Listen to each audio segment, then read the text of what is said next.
In today's question, Dell asks, which metric is most important to communicate PR's value to a non-PR audience? What's the result you create? What outcome does PR generate? If you don't know the answer to that, then the metric doesn't matter. Right? Generally speaking, public relations, PR, has two primary outcomes: awareness and trust. Right? If you do it well, you should be creating awareness of your company or your products or services or whatever it is that you're promoting. And you should be increasing the public's trust in that through the use of credible third parties. Simple example, if you want a full page of copy in the New York Times, you can do that. And you just go and buy an ad, buy a full page ad. But if you want something that is credible, as a sort of a credible third-party endorsement, then you got to work for that editorial and not just buy the ad. You can always buy the ad, but generally speaking, consumers don't find ads to be credible. So the question then is, how do you measure awareness and trust?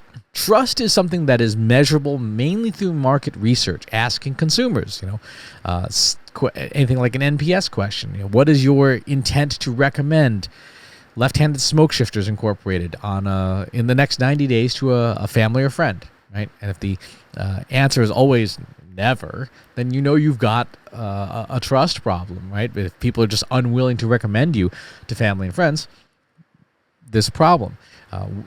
Same as asking a question like, what is your intent to purchase from Left-Handed Smoke Shifters Incorporated in the next 90 days? If everyone says no intent to purchase, then you have a problem. You've got something wrong that is going to impede your ability to do your marketing and do your public relations. And that your public relations strategy is not working if those numbers are persistently low. In terms of awareness, unaided recall is the gold standard for brand awareness. And so, again, market research, going out to the market, to your target consumers and asking them, name 3 brands of coffee. Right? And if you're a coffee shop and your brand is not one of those 3, that you're not generating awareness, right? You're not creating awareness that is measurable. There are some proxy metrics that you can use. Social media data to some degree, but social media data tends to have a lot of problems in it.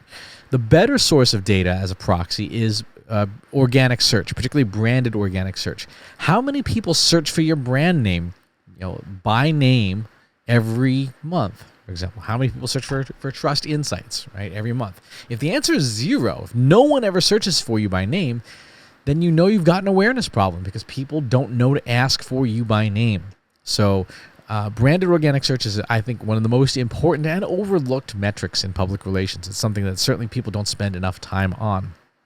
But unaided brand recall is one of the best measures of PR, of advertising, of anything where you want to know, do people know us? Have people heard of us? One of the challenges you'll run into is that, particularly for larger companies, you will have a lot of conflated data. Right? There may be a major PR campaign occurring at the same time as an ad campaign, at the same time as an email marketing campaign, at the same time as a social media campaign. So one of the things you'll have to do is some fairly sophisticated statistics, something called uplift modeling, that will allow you to say, let's take out all the business as usual stuff, things that would have happened anyway. Let's take out, to the extent we can, other channels that are not PR, and then look at what's left in the data. And if we still see a bump, even after you've taken away all the other stuff, then that bump is the impact that public relations had. But uplift modeling requires you to have lots of data in good condition to be able to understand what it is that happened with a PR campaign.